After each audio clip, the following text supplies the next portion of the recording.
தனனா தானனா தனனா தானனா.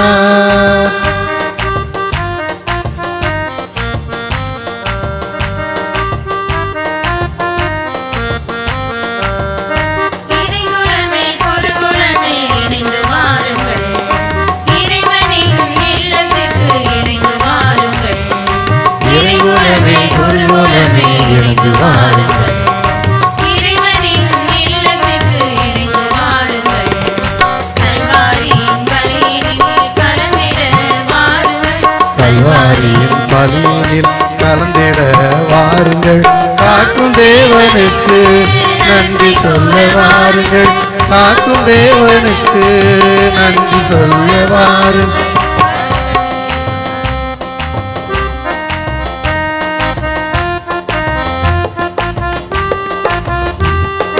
வருகவே வருகவே பீடம் நோக்கி வருகவே ஓர்குலமாய் ஓரினம் கொண்டு சேரவே. இறைகுலமே குருகுலமே எழுந்து வாருங்கள்.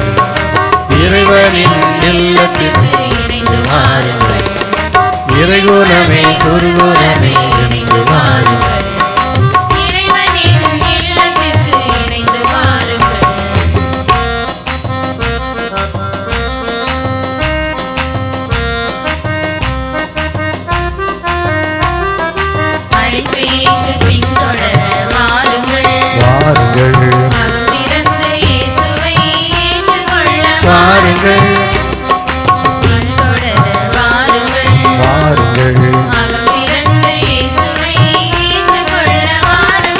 கிறிஸ்துவின் சீடராய் அழைக்கப்பெற்றோர் வாருங்கள்.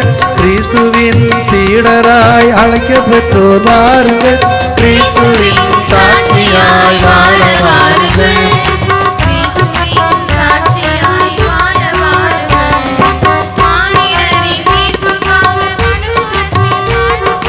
தன்னையே பலியாக்கிய இயேசுவை காண வாருங்கள்.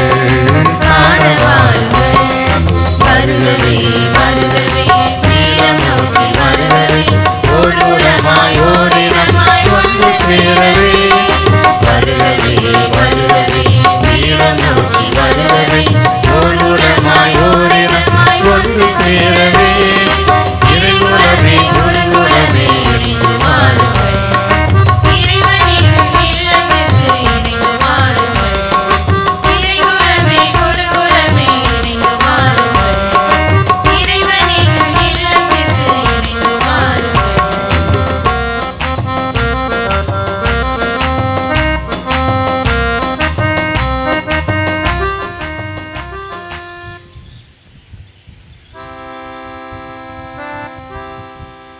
தந்தை மகன் தூய ஆவியார் பெயராலே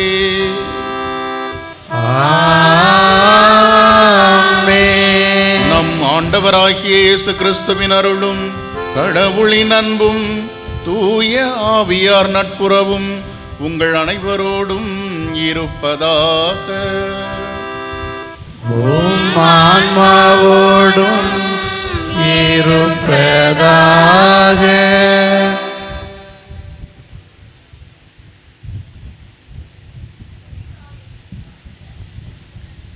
புவி வாழும் மக்களுக்கு புது வாழ்வு தந்த இயேசுவை கரங்களில் தாங்கி புதுமைகள் பல புரிந்த புனித தனிஸ்லாஸின் அருளினை பெற்று செல்ல வந்துள்ள அன்பு இறைமக்களே, உங்கள் அனைவரையும் பங்கின் அனைத்து இறைமக்கள் சார்பாக வாழ்த்தி வணங்கி வரவேற்கிறேன். நமது பாதுகாவலர் புனித தனிஸ்லாஸ் அரசு குடும்பத்தில் பிறந்தும் அரசாட்சி புரியாமல் மாபரன் இயேசுவே மன்னவர் என மறைசாட்சி புரிந்தார். நம்பிக்கையோடு இயேசுவை காண ஒருத்தல் முயற்சியில் ஈடுபட்டு அன்னை மரியின் வழியே பாலன் இயேசுவை கரங்களில் சுமந்தார். நற்செய்தியின் தீபத்தை கையில் ஏந்தி இறைவனின் திட்டத்தை மனத்தில் ஏந்தி இறை அன்பின் அனுபவத்தை வாழ்வாய் மாற்றியவர் நம் புனித தனிஸ்லாஸ். அன்பாய் வாழ்ந்த நம் புனிதர் நம்மையும் அன்பாய் வாழ அவரின் அருளில் மிளிர அழைக்கிறார். இந்நாளில் எல்லா வளமும் நலமும் இறைவனின் ஆசீரும் நம்மையும் நமது குடும்பங்களையும் நமது பங்கையும் நிரப்பச் செய்யட்டும். இறைவன் பாதம் நாடி வந்துள்ள அனைவரும் இணைந்து மகிழ்வின் பலியில் பக்தியோடு இணைவோம். திருப்பலியில் தகுந்த முறையில் பங்கெடுக்க நமது குற்றங்குறைகளை தவறுகளை நினைத்து பார்த்து இறைவனிடம் மன்னிப்பு கேட்போம். அன்புமிக்க சகோதர சகோதரிகளே, இன்று நம்முடைய பாதுகாவலர் புனித தலிஸ்தாசியருடைய திருவிழாவை சிறப்பாக கொண்டாடி கொண்டிய இந்த நேரத்திலே திருவிழா திருப்பலியானது சொக்கங்குடியிருப்பிறை மக்கள் அனைவருடைய உடல் உள்ள நலனுக்காகவும் குடும்ப தலைவர்களுடைய தொழில் வளர்ச்சிக்காகவும் ஊரின் வளர்ச்சிக்காகவும் ஒப்பு கொடுக்கப்படுகிறது. இந்த நாளிலே புனித தலிஸ்தாசியார் நம்மையும் நம் குடும்பங்களையும் நம் ஊரையும் ஆசீர்வதிக்கும்படியாக நாம் அனைவரும் சேர்ந்து இந்த திருப்பலியிலே பக்தியுடன் மன்றாடுவோம். எல்லாம் வல்ல இறைவனிடமும் சகோதர சகோதரிகளே, உங்களிடமும் நான் பாவியனை ஏற்றுக்கொள்கிறேன். ஏனெனில் என் சிந்தனையாலும் சொல்லாலும் செயலாலும் கடமைகள் தவறியதாலும் பாவங்கள் பல செய்தேன். என் பாவமே என் பாவமே என் பெரும் பாவமே. ஆகையால் எப்பொழுதும் கன்னியான புனித மரியாளையும் வானதூதர் புனிதர் அனைவரையும் சகோதர சகோதரிகளை உங்களையும் நம் இறைவனாகிய ஆண்டவரிடம் எனக்காக வேண்டிக் கொள்ள மன்றாடுகிறேன். எல்லாம் வல்ல இறைவன் நம் மீது இரக்கம் வைத்து நம் பாவங்களை மன்னித்து நம்மை நிலை வாழ்வுக்கு அழைத்துச் செல்வாராக. ஆமென்.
புகழ்கின்றோம் யாம் உம்மையே, வாழ்த்துகின்றோம் இறைவனே. உமக்கு ஆராதனை புரிந்து உம்மை மாட்சிப்படுத்துகின்றோம் யாம்.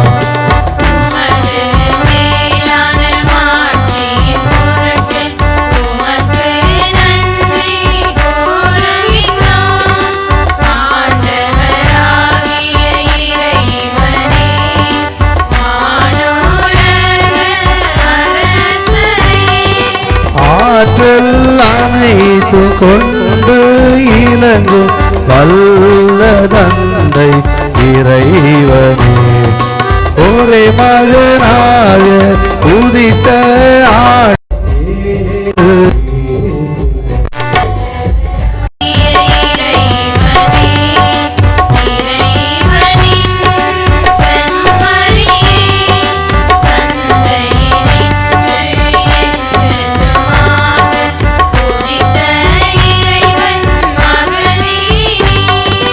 உலகின் பாவங்களை போக்குபவரே நீரோ மீது.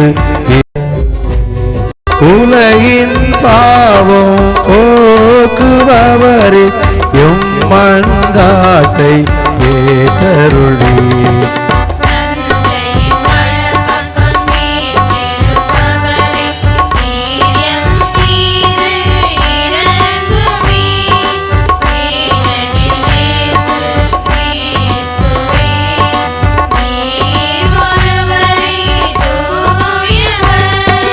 நீரொருவர்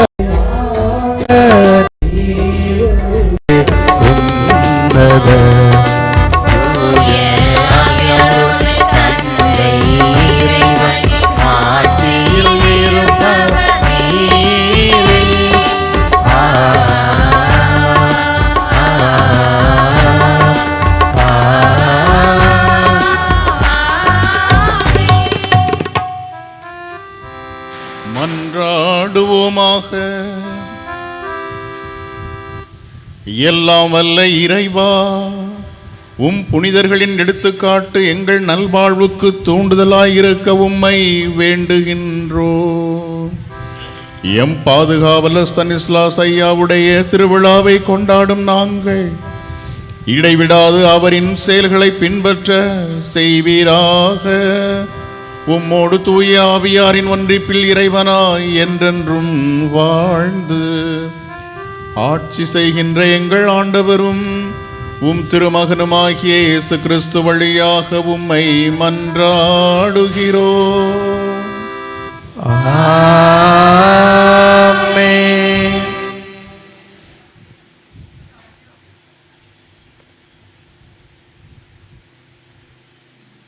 இந்த முதல் வாசகம் இணைச்சட்டம் நூலிலிருந்து எடுக்கப்பட்டுள்ளது. கடவுளின் குரலுக்கு செவி கொடுத்து வாழும்போது நீங்களும் வாழ்வீர்கள், நாட்டை உரிமையாக்கிக் கொள்வீர்கள். இறைவனின் வாக்கை காத்து வாழ்ந்து உங்கள் பிள்ளைகளுக்கும் உங்கள் வழிமரபினருக்கும் கற்றுக் கொடுக்க கூறுகிறார் ஆண்டவர். நாம் வாழ்ந்து நம் வழிமரபினரை வாழ வைப்போம் என்ற சிந்தனையோடு வாசகத்தை கேட்போம்.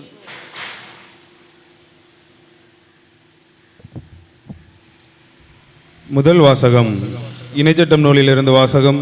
அதிகாரம் 4, இறை சொற்றொடர்கள் 1 மற்றும் 5 முடிய.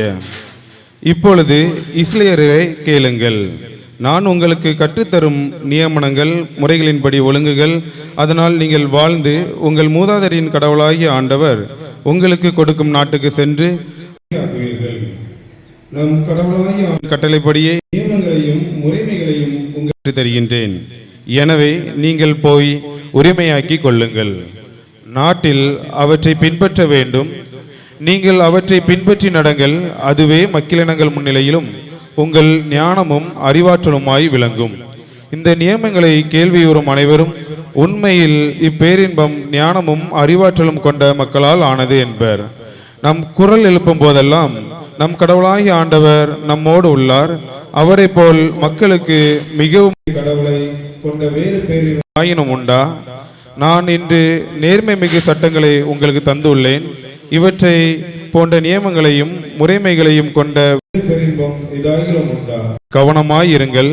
உங்கள் கண்களால் நீங்கள் கண்ட அனைத்தையும் மறந்து போகாதபடி உங்கள் இதயங்களில் காத்து கொள்ளுங்கள். உங்கள் வாழ்நாள் முழுமையும் நீங்கள் அவற்றை மறக்க வேண்டாம். உங்கள் பிள்ளைகளுக்கும் பேர பிள்ளைகளுக்கும் அவற்றை எடுத்து கூறுங்கள். இது ஆண்டவர் வழங்கும் அருள்வாக்கு. இறைவனுக்கு நன்றி.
வரமாகும் உன் அன்பு வாழ்வாகும் உன்பா, உன்னாலே என் வாழ்வு உயர்வானது.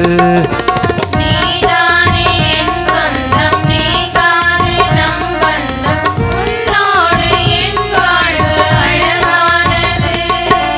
வரமாகும் உன் அன்பு வாழ்வாகும் உன்னால் உன்னாலே என் வாழ்வு உயர்வானது.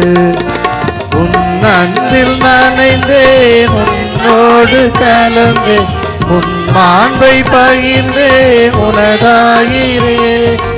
உன் அன்பில் நனைந்தேன் உன்னோடு கலந்தேன் உன் மாண்பை பகிர்ந்தேன் உனதாகிறேன். என் நகமாய் வா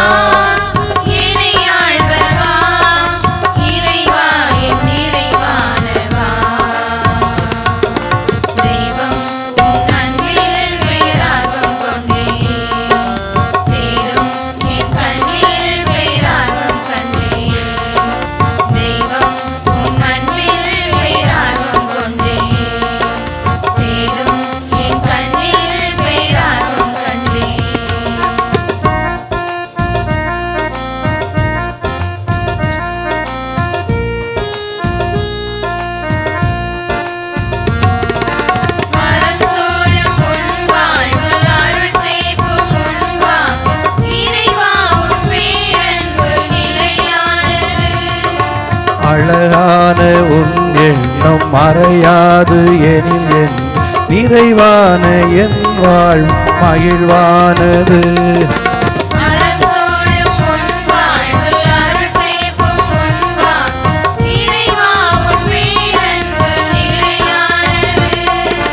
அழகான உன் எண்ணம் மறையாது எனில் என் நிறைவான என் வாழ் மகிழ்வானது.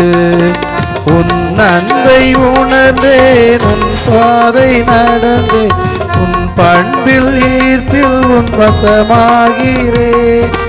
உன் அன்பை உணர்ந்தேன் உன் பாதை நடந்தேன் உன் பண்பில் ஈர்ப்பில் உன் வசமாகிறேன்.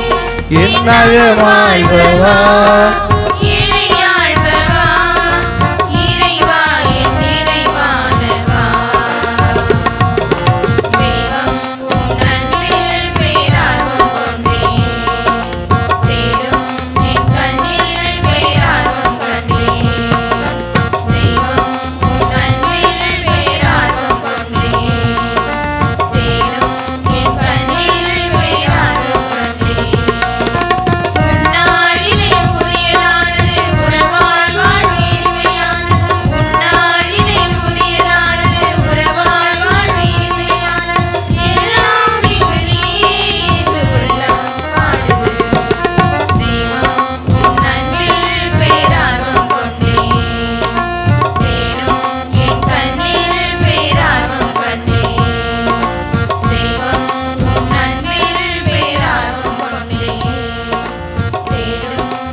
இயேசு கிறிஸ்துவின் அன்பிற்குரிய இறைமக்களே, இன்றைய இரண்டாம் வாசகம் புனித பவுல் தீத்துவுக்கு எழுதிய திருமுகத்திலிருந்து எடுக்கப்பட்டுள்ளது.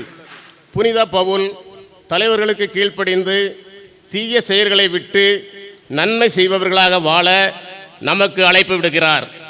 இயேசு கிறிஸ்து வழியாக நாம் தூய ஆவியை பெறுவோம் என்னும் நம்பிக்கையில் நம்மை அவருக்கு ஏற்புடையவராக்கி வாழ்வோம் என்ற சிந்தனையோடு வாசகத்தை கேட்போம்.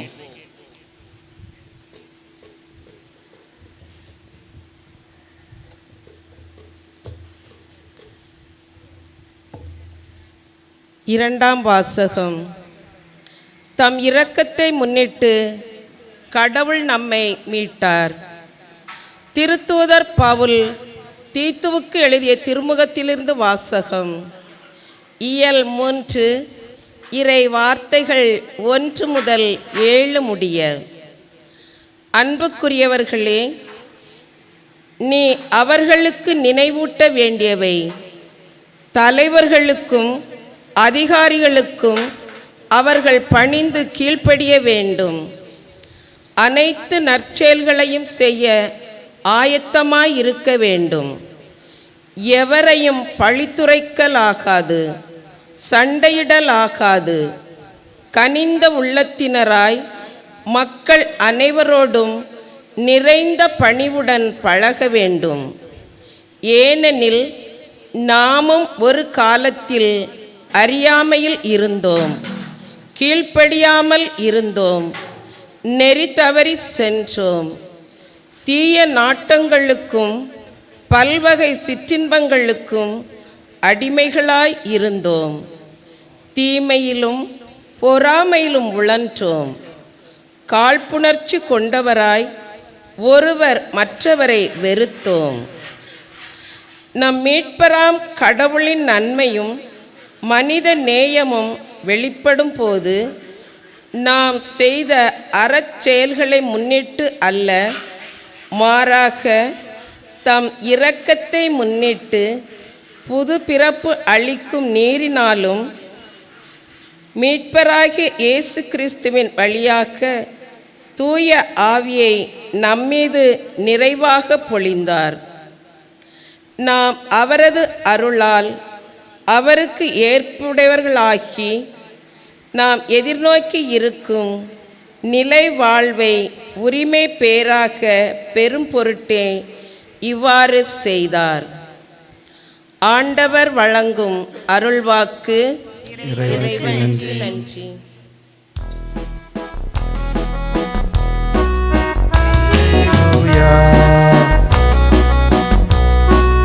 அல்லேலூயா, அல்லேலூயா, அல்லேலூயா.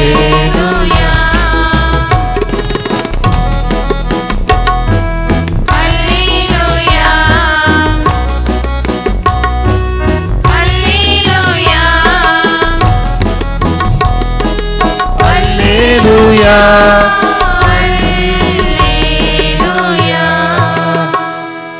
எல்லா சூழ்நிலையிலும் நன்றி கூறுங்கள். உங்களுக்காக கிறிஸ்து இயேசு வழியாய் கடவுள் வெளிப்படுத்திய திருவுளம் இதுவே. அல்லேலூயா, அல்லேலூயா.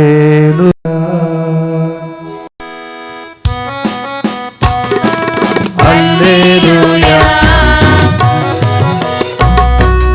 அல்லேலூயா, அல்லேலூயா, அல்லேலூயா, அல்லேலூயா, அல்லேலூயா, அல்லேலூயா, அல்லேலூயா. ஆண்டவர் உங்களோடு இருப்பாராக. ஓம் ஆன்மாவோடும் இருப்பாராக. தூய லூக்கா எழுதிய நற்செய்தியிலிருந்து வாசகம். ஆண்டவரே மாட்சி உமக்கே.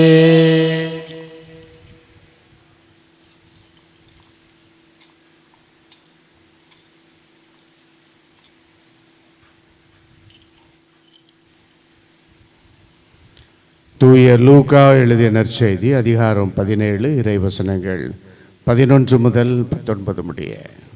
அக்காலத்தில் இயேசு எருசலேமுக்கு போய் கொண்டிருந்த போது கலிலேய சமாரிய பகுதிகள் வழியாக சென்றார். ஓர் ஊருக்குள் வந்த பொழுது 10 தொழுநோயாளர்கள் அவருக்கு எதிர்கொண்டு வந்து தூரத்தில் நின்று கொண்டே, ஐயா இயேசுவே, எங்களுக்கு இரங்கும் என்று உரக்க குரல் எழுப்பி வேண்டினார்கள். அவர் அவர்களை பார்த்து, நீங்கள் போய் உங்களை குருக்களிடம் காண்பியுங்கள் என்றார்.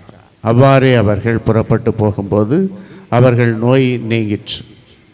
அவர்களுள் ஒருவர் தம் பிணி தீர்ந்திருப்பதைக் கண்டு உரத்த குரலில் கடவுளை போற்றி புகழ்ந்து கொண்டே இயேசுவிடம் திரும்பி வந்தார். அவருடைய காலில் முகம் குப்புற விழுந்து அவருக்கு நன்றி செலுத்தினார். அவரோ ஒரு சமாரியர்.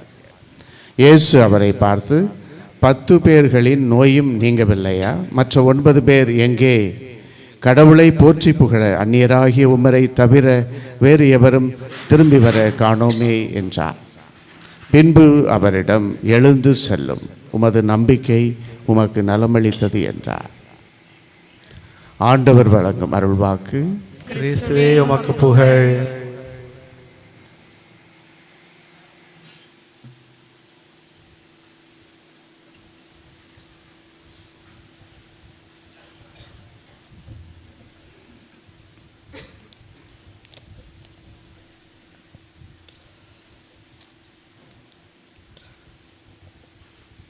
மின்னிடும் பொன்னும் பொய்யே, மண்ணிடும் புகழும் பொய்யே, விண்ணகமே மெய்யே என்றாய். துள்ளிடும் இளமை பொய்யே, உன்னிடும் உறவும் பொய்யே, துறவரமே மெய்யே என்றாய். பின்னிடும் துயரம் தன்னை உன்னிடம் உரைத்தாலன்றி வேறு யாரிடம் போவோம் ஐயா? இன்பங்கள் ஏற்றதும் உந்தன் மென்கரம் ஏந்தி எங்கள் இன்னலை தீரும் ஐயா. பன்னிரு உடுபுனைந்த கன்னிமரியை வேண்டி எண்ணில்லா வரமே பெற்றாய். நன்னறி பிறழா புனிதா, நானிலும் போற்றும் நாதா, எங்களின் இன்னலை தீரும் தனிஸ்லாசே.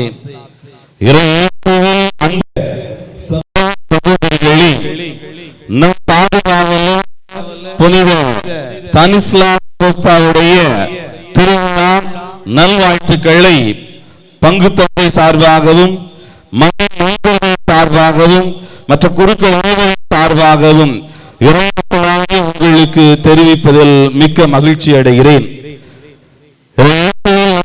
சகோதர சகோதரிகளே, இந்த மறை மாவட்டத்தில் தூத்துக்குடி மறை மாவட்டத்தில் புனித தனிஸ்லா கோஸ்தாவுக்காக ஒரு ஆலயம் எழுப்பப்பட்டுள்ளது என்றால் அது இந்த சொக்கன் குடியிருப்பில் மட்டும்தான். குடியிருப்பு இந்த மறை மாவட்டத்தில் பாரம்பரிய பங்குகளில் தோமாவளி கிறிஸ்தவர்கள் என்பதில் எல்லின் முனையளவும் சந்தேகம் இல்லாத ஒன்று என்பதை அறிவோம். வருடங்களுக்கு முன்பு இந்த மறை மாவட்டம் உருவாக்கும் பொழுது 18 பங்குகளை கொண்டு உருவாக்கப்பட்டது. 18 பங்குகளில் ஒன்று இந்த சொக்கன்குடியிருப்பு என்பது வரலாற்று உண்மை.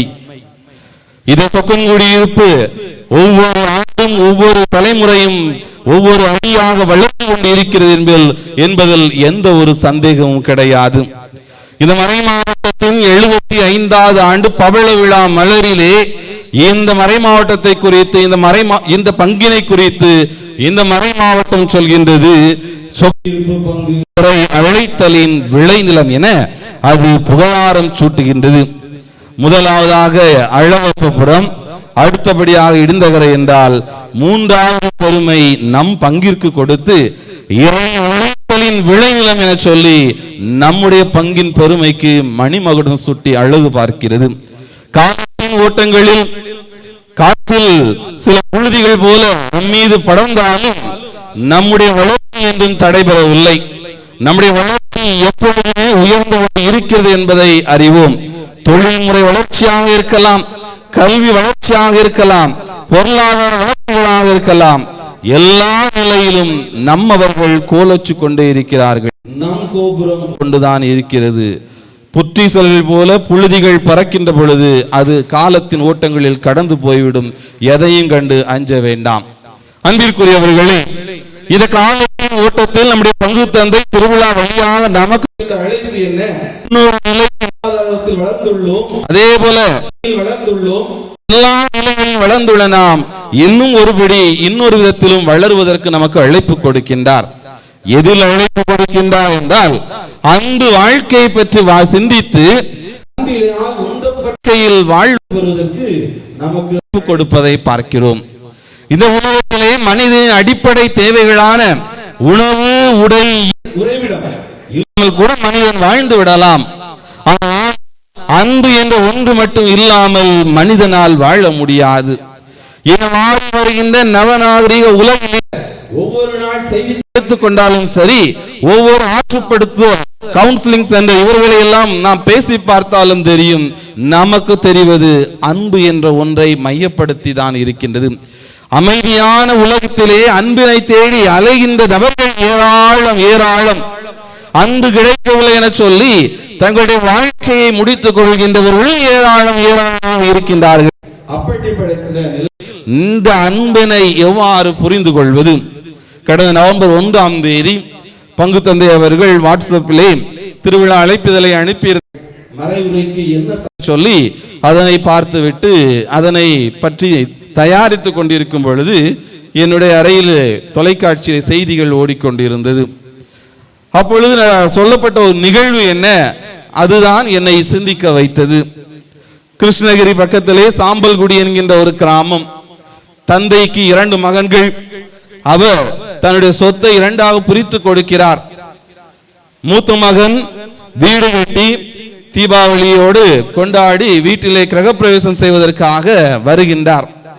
ஆனால் என்ன நடக்கிறது என்றால், தம்பி வீட்டில் உள்ள வேப்ப மரத்தின் கிளை அண்ணன் வீட்டிற்குள் வந்ததால் அண்ணன் என்ன செய்கின்றார், போக்குவரத்துக்கு இடைஞ்சலாக இருக்கிறேன்னு சொல்லி அந்த மரத்தின் ஒரு பக்கத்தை தம்பி தானே சொல்லி உரிமையோடு வெட்டி விட்டார்.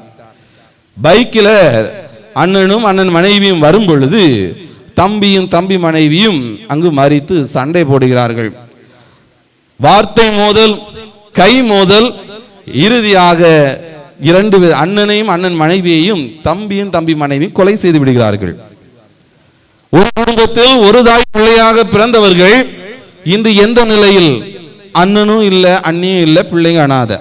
தம்பியும் தம்பி மனைவியும் சிறைச்சாலையில், அது கூட அனாதையாக தான் இருக்கு. ஆக அன்பு என சொல்லிக்கொண்டு உலகை ஏமாற்றிக் கொண்டிருக்கிறோம். ரத்தத்தின் ரத்தம் என சொல்லிக் கொண்டிருக்கிறோம், ஒரே ரத்தம் என சொல்கின்றோம், எனையெல்லாம் சொல்லிக்கொண்டு உடன்பிறப்புகள் எல்லாம் சொல்லிக்கொண்டு உலகை ஏமாற்றிக் கொண்டிருக்கிறோம். காரணம், ஏன் ஏமாற்றுவதற்கு என்ன காரணம்? அன்பினை சரியாக புரிந்து கொள்ள. அன்பு என்பது அன்பு நமக்கு கொடுக்கின்ற அழைப்பு என்ன, கடவுள் காட்டிய அன்பு என்ன, கடவுள் காட்டிய அன்பிலே இருந்த கூறுகள் என்ன என்பதை நாம் சரியாக புரிந்து கொள்ளாததால் தான் நம்முடைய வாழ்க்கையில், நம்முடைய குடும்பங்களாக இருக்கலாம், நாம் வாழுகின்ற சமூகங்களாக இருக்கலாம், பங்கு திருச்சபைகளாக இருக்கலாம், எல்லா இடங்களிலும் அன்பினை சரியாக நாம் வாழ்ந்து காட்ட முடியாத சூழலில் இருக்கிறோம். அன்பிற்குரியவர்களே, இந்த அன்பினை முதலில் பிரித்து பார்ப்போம். மனிதன் காட்டுகின்ற அன்பு, கடவுள் காட்டுகின்ற அன்பு என்கின்ற 2ஆக பிரித்து பார்ப்போம். இந்த அழகான ஆங்கில வார்த்தை இன்றைய நாளில் தன்னுடைய மகிமையை அது இழந்து வருகிறது. அன்பிற்குரியவர்களே, உண்மை. லவ் என சொன்னவுடன் உடனே அன்பு என்பதை பார்ப்பதை விட்டுவிட்டு காதல், கத்தரிக்காய் என சொல்லி நாம் கடந்து போய் விடுகிறோம். ஆக நம்முடைய வாழ்க்கையிலே அன்பினை குறித்த அந்த அழகிய அந்த லவ் என்கின்ற வார்த்தையின் மகிமையை இழந்து வருகின்றோம். காரணம், நம்முடைய தேவைகள் அதிகமாகிறது என சொல்லி நமக்குள்ளே நாம் வளர்த்து கொண்ட நுகர்வு கலாச்சாரங்கள், பயன்படுத்தி தூக்கி எறியும் கலாச்சாரம்.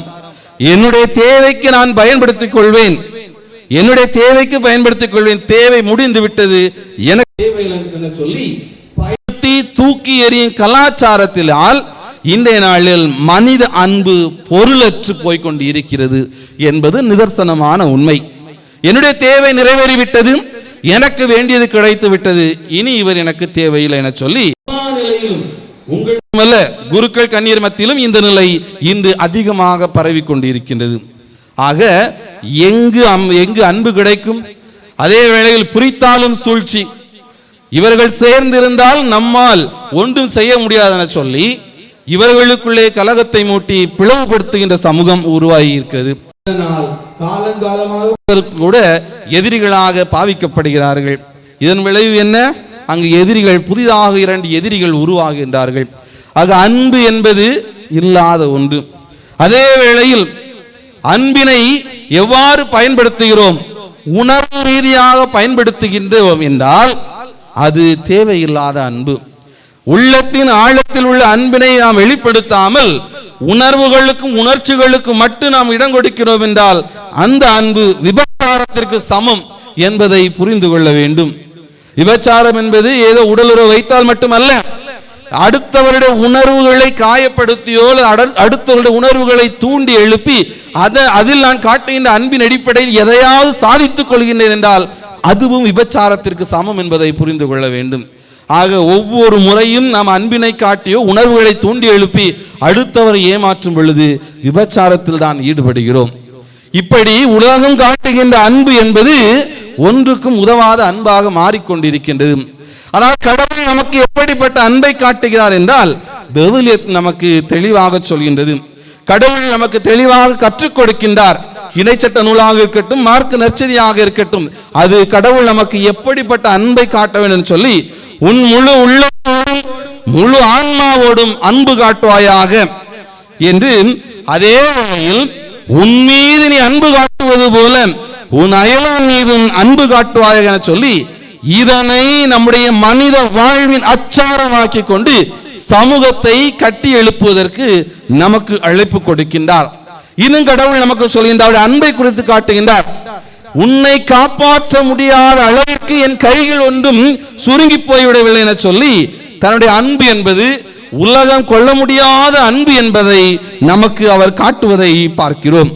அதே போல எசேயா இறைவாக்கினர் புத்தகத்திலே அதிகாரம் 44 வார்த்தைகளை பார்த்தோம் என்றால் அங்கு தெளிவாக சொல்கின்றார், பெற்றதாய் தன் பிள்ளையை மறந்தாலும் நான் மறவேன் உன்னை கைவிட என சொல்லி, கடவுளுடைய அன்பு எல்லா காலத்திலும் நிலைத்திருக்கின்ற அன்பும், கடவுளுடைய அன்பு எதையும் எதிர்பார்க்காமல் எல்லா காலத்திலும் நிலைத்து நின்று நம்மோடு பின்வருகின்ற அன்பு என்பதை அவர் விவிலியத்திலே தெளிவாக நமக்கு காட்டுகின்றார். அன்பிற்குரியவர்களே, பல நேரங்களில் இந்த இஸ்ரேல் சமூகமானது இந்த கடவுளுடைய அன்பை சரியாக புரிந்து கொள்ளாத சூழலிலும் கூட கடவுள் அவர்களை தேடி சென்றார் என்பதை தான் பார்க்கிறோம். எசேயா இறைவாக்கினர் புத்தகம் அதிகாரம் 1 நாம் பார்த்தோம் என்றால் அங்கு சொல்கின்றார், காளை தன்னுடைய தலைவன் தனக்கு கொடுக்கின்ற இடத்தை அறிந்திருக்கின்றது, கழுதை தன் தலைவனை அறிந்திருக்கின்றது, ஆனால் என் மக்களோ அறியவில்லையே என சொல்லி கடவுள் பார்க்கிறோம். அதே எசேயா புத்தகம் அதிகாரம் 5 பார்த்தோம் என்றால் கவிதை ஒன்றை பாடுகிறார் கடவுள் எசேயா வழியாக. எகிப்தில் இருந்து திராட்சை கொண்டு வந்து நட்டி வைத்தேன், அது எனக்கு சுவைமிகு பழங்களை தரும் என எண்ணினேன், ஆனால் அவை அது எனக்கு கொடுத்ததோ காட்டு அத்தி பழங்களே. எனினும் நான் இதனை கொத்தி எரு போடுவேன், மீண்டும் சுவைமிக்க பழங்களை பெற்றுக்கொள்ள சொல்லி கடவுள் தன்னுடைய அன்பினை குறித்து காட்டுகின்றார். என் மக்கள், என் பிள்ளைகள், நான் தேர்ந்து கொண்ட மக்களை சொல்லி கடவுள் தன்னுடைய அன்பை குறித்து காட்டுவதை பார்க்கிறோம். எனவேதான் அவர் எனவேதான் விவிலியத்திலே சொல்கிறார், நான் உன் மீது கவலை கொண்டுள்ளேன், நீ கவலைப்படாதே, உன்னை என் உள்ளங்கையில் பொறித்து வைத்துள்ளேன் என சொல்லி கடவுள் தன்னுடைய அன்பை குறித்து எல்லா இடங்களிலும் அவர் காட்டுவதை பார்க்கிறோம். அதன் உச்சம்தான் விடுதலை பயண நூலிலே பார்க்கிறோம். எகிப்திலே அடிமைகளாக துன்புற்ற மக்களுடைய அழுகுரல் கடவுள், அவர்களுடைய அபயக்குரல் கடவுள், என் மக்களை நான் மீட்பேன் என சொல்லி அன்பின் மிகுதியால் அவர் பல்வேறுபட்ட துன்பங்களுக்கு கொடுத்தாலும் தலைச்சன் பேர்களை எல்லாம் கொன்று எகிப்தில் இருந்த ஆண் குழந்தைகள் தலைப்பெயர்கள் அனைத்தையும் கொன்றழித்து தன்னுடைய மக்களை மீட்டெடுத்தார். தான் யாரை அன்பு செய்கின்றோமோ அவர்களுக்காக எதையும் செய்ய துணிந்த கடவுள் அவர் என்பதை எல்லா நிலையிலும் அவர் எடுத்துச் சொல்வதை, அதே மக்கள் தன்னை விட்டு விலகியெல்லாம் தேடி சென்று மீண்டும் அவர்களை கொண்டு வந்து அவருடைய அன்பிற்கு கொண்டு வர முயற்சித்தார் என்பதை பார்க்கிறோம். ஏனென்றால் மனிதன் காட்டிய, இஸ்ரேல் மக்கள் காட்டிய அன்பை விட கடவுளுடைய அன்பு மாறுபட்டது என்பதை நாம் புரிந்து கொள்ள வேண்டும்.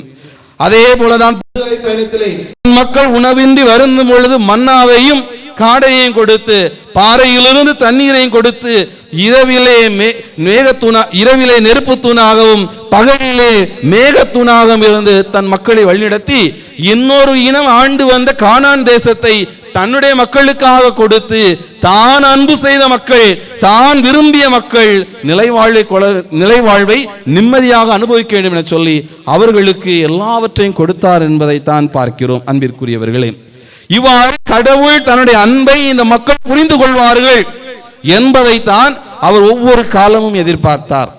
ஆனால் மக்கள் கடவுளுடைய அன்பை புரிந்து கொண்டார்களாம்? இஸ்ரேல் மக்களும் சரி, நாமும் சரி, கடவுளுடைய அன்பை புரிந்து கொண்டார்களாம்?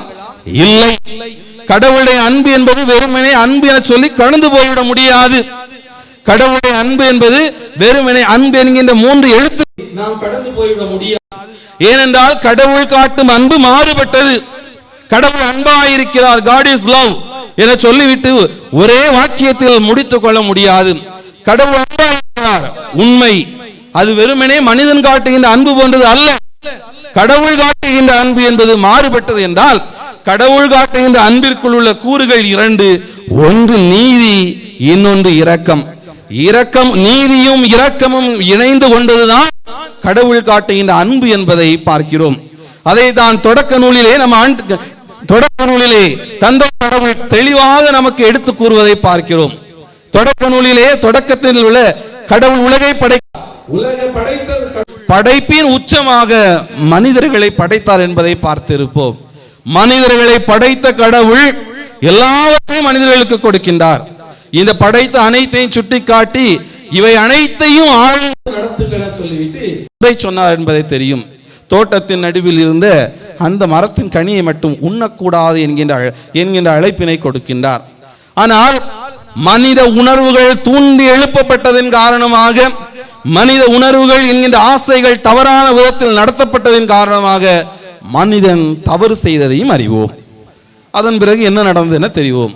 ஆனால் அன்பிற்குரியவர்களே, கடவுள் வந்தார், தண்டித்தார் என சொல்லி எளிதில் கடந்து போய்விட முடியாது. இந்த நிகழ்ச்சியிலே, இந்த படைப்பின் நிகழ்ச்சியிலே நீதிக்கும் இரக்கத்திற்குமான ஒருவித ஒன்றை பார்க்கிறோம். கடவுள் நீதியோடும் இருக்க வேண்டும், இரக்கத்தோடும் இருக்க வேண்டும். இது நீதிக்கும் இரக்கத்துக்கும் இடையேயான ஒன்றை இந்த படைப்பு நிகழ்ச்சி நமக்கு காட்டுகின்றது. தான் படைப்பின் சிகரமாக படைத்த மக்கள் தனக்கு தேவை, எனவே அவர்களிடம் இரக்கத்தை காட்ட வேண்டும். ஆனால் அவர்கள் தவறு செய்துள்ளார்களே, என்ன செய்ய வேண்டும் என சொன்ன கடவுள் என்ன செய்தார்? தவறுக்கு காரணமான பாம்பினை தண்டித்தார். மனிதனுக்கு இரக்கத்தினாராம், முதலில் நீதியை காட்டினார். நீதியை காட்ட போய்தான் ஏதேன் தோட்டத்திலிருந்து மனிதனை வெளியே கொண்டு வருகிறார். மனிதனை அந்த சிங்கார வனத்திலிருந்து வெளியே அனுப்புகிறார். அடுத்தபடியாக வந்ததுதான் தந்தைக்குரிய அன்பை, தந்தைக்குரிய இரக்கத்தை காட்டுகிறார். அவர்களுக்கு தோலாலான ஆடையை தைத்து கொடுத்து அவர்களை இவ்வுலகிலே பாதுகாப்பதையும் பார்க்கிறோம். ஆக நம்முடைய கடவுள் அன்பு என்பது வெறுமனே மனிதன் காட்டுகின்ற அன்பு அல்ல, நீதியும் இரக்கமும் தோய்ந்த அன்பு. நீதியும் இரக்கமும் இல்லாத அன்பு விபச்சார அன்பிற்கு சமம். நீதியும் இரக்கமும் தோய்ந்த அன்பை இறைவன் நமக்கு காட்டி நாமும் நீதியோடும் இரக்கத்தோடும் இருப்பதற்குத்தான் நமக்கு அழைப்பு கொடுப்பதை பார்க்கிறோம். அதே போல எசேக்கியேல் இறைவாக்கினர் புத்தகம் அதிகாரம் 34 எடுத்துக்கொண்டோம் என்றால், கடவுள் ஒரு நல்ல ஆயன் எவ்வாறு இருக்க வேண்டும் என சொல்லி காட்டுகின்றார். கடவுள் உலகை படைத்த மேய்ப்பர்கள் இந்த மேய்ப்பர்களுக்கு கொடுத்து, நீங்கள் பேணி வளருங்கள், இந்த ஆடுகளை நன்கு வளர்த்தெடுங்கள் சொல்லி கொடுப்பதாகவும், ஆனால் மேய்ப்பர்கள் தாங்களே மேய்ந்து கொண்டார்களே தவிர ஆடுகளை பேணி வளர்க்கவில்லை என சொல்கின்ற கடவுள் நல்ல ஆயன் நானே என்கின்ற தலைப்பின் கீழ் சொல்கின்றார். அதிகாரம் 34 இறைவார்த்தை 15-16 சொல்கின்றார், நானே என் மந்தையை இளைப்பாறச் செய்வேன் என்கிறார். காணாமல் போனதை தேடுவேன், அலைந்து திரிவதை திரும்ப கொண்டு வருவேன், காயப்பட்டவற்றிற்கு கட்டுப்போடுவேன், நலிந்தவற்றை திடப்படுத்துவேன், ஆனால் கொழுத்ததையும் வலிமை உள்ளதையும் அழிப்பேன், இவ்வாறு நீதியுடன் அவற்றை மேய்ப்பேன் என சொல்கின்றார். கடவுள் திரும்ப திரும்ப கொடுக்கின்ற அழைப்பு என்ன? நீதியுடன் அவற்றை மேய்ப்பேன் என சொல்கின்றார். ஆக நீதி இல்லாத செத்து போன ஒன்றுக்கு சமம். அநீதிகளை கண்டு நாம் வாய் மூடி மௌனிகளாக இருந்தால் நாமும் செத்த பிணங்களுக்கு சமம் என்பதை இறைவன் நமக்கு காட்டுகின்றார்.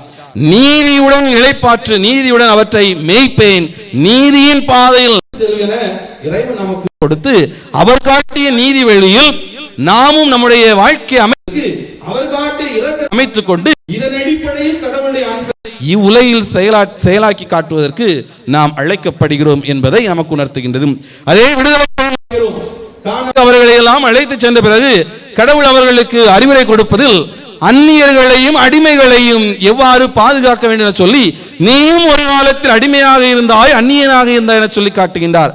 ஆக நீ அடிமையாக அந்நியனாக இருக்கும் பொழுது நீதிக்கும் இரக்கத்திற்கும் இருந்தாயே, அன்பிற்கு எதிர்பார்த்தாயே, அதே அன்பை அதே நீதியை, நீ எதிர்பார்த்த அதே இரக்கத்தை உன்னிடம் அடிமைகளாக இருப்பவர்களுக்கு, உன்னிடம் அந்நியர்களாக இருப்பவர்கள் காட்டின சொல்லி நமக்கு அவர் அழைப்பு கொடுப்பதை பார்க்கிறோம். அன்பிற்குரியவர்களே, இவ்வாறு நீதியை மட்டும்தான் கடவுள் காட்டினாராம். யோனா இறைவாக்கின புத்தகத்தை பார்ப்போம். யோனா இறைவாக்கின புத்தகத்திலே பார்க்கிறோம், நினிவே நகரை நான் அழித்தொழிக்க போகிறேன், தீங்குகள் பெருகிவிட்டது என சொல்லி யோனா இறைவாக்கினரை கடவுள் அனுப்புகிறார். அந்த கதை நாம் எல்லோரும் அறிவோம். போக மாட்டேன்னு சொன்னார். கடைசியில் இறுதியில் திமிங்கலம் அவரை விழுங்கி கொண்டு துப்பிய இடம் நினிவே மாநகர். ஒரே ஓட்டமா 2 நேரம் ஓடி போய் சொல்வார், நினிவே நகர் அழிய போகிறது என சொல்லி எல்லாவற்றையும் சொல்வார். இந்த நினிவே நகர் அழிய போகிறது, அதனுடைய தீங்கிற்காக நீங்கள் மனமாறுங்களை சொல்லி அழைப்பு கொடுப்பார். அதற்கு பிறகு ஆமணக்கு செடியில் என்ன நடந்துச்சு எல்லாம் தெரியும். இந்த யோனா கடவுள்கிட்ட போய் முறையிடுவார். இவர்களை அழித்தொழிப்பு என சொன்னீரே, 3 நாட்களில் அழித்தொழிப்பு என சொன்னீரே, ஆனால் இவர்கள் எவரும் அழியவில்லை என சொல்லும்போது ஆமணக்கு செடியை பற்றி சொல்லி கடைசி வார்த்தையை நாம் வாசித்து பார்த்தோம் என்றால் அவர் அங்கு சொல்கின்றார், வலக்கை ஏது இடக்கை ஏது என்று கூட சொல்ல தெரியாத இத்தனை மக்களுக்கும் அவர்களோடு எண்ணிறைந்த கால்நடைகளுக்கும் உள்ள இந்த மாநகருக்கு நான் இரக்கம் காட்டாமல் இருப்பேனோ? எப்பொழுது நீதியை நாம் உணர்ந்து தவறில் இருந்து மீண்டு வரும் பொழுது கடவுள் நம்மை வழிநடத்துவார், இரக்கத்தை காட்டுவார். யோனாவில் அதுதான் நடந்தது, நினிவேயில் அதுதான் நடந்தது. யோனா இறைவாக்கினர் அறிவிக்கின்றார், அரசன் தொட்டு ஆண்டி வரை கால்நடைகள் முதற்கொண்டெல்லாம் சாக்குடை உடுத்தி சாம்பலில் அமர்ந்து தங்களுடைய தவறுகளை உணர்ந்து அநீதிகளில் இருந்து மீண்டு நீதி நெறிக்கு வந்தார்கள். இறைவன் இரக்கத்தோடு அவர்களை கண்ணோக்கினார் என்பதை பார்க்கிறோம். ஆக நம்முடைய வாழ்வு என்பது அநீதிகளுக்கு எதிராக குரல் கொடுத்து கடவுளுடைய இரக்கத்தை பெறும் பொழுது நாமும் கடவுளுடைய அன்பை சொல் வடிவில் மட்டுமல்ல செயல் வடிவில் காட்டுகிறோம் என்கிற அழைப்பினை நமக்கு கொடுக்கின்றது. இதைத்தான் திருத்தூதர் யோவான் எழுதிய முதல் திருமுகம் அதிகாரம் 4 இறை வார்த்தை 18 சொல்கின்றார், சொல்லிலும் பேச்சிலும் அல்ல செயலிலும் உண்மையான அன்பை விளங்க செய்யுங்கள் என சொல்கின்றார். அன்பை குறித்து பேசலாம், அநீதியை குறித்து பேசலாம், கடந்து போய்விட்டால் பலனும் இல்லை. எனவேதான் திருத்தூதர் யோவான் நமக்கு அழைப்பு கொடுக்கின்றார், உங்கள் செயலில் அன்பை காட்டுங்க என சொல்லி நமக்கு அழைப்பு கொடுக்கின்றார்.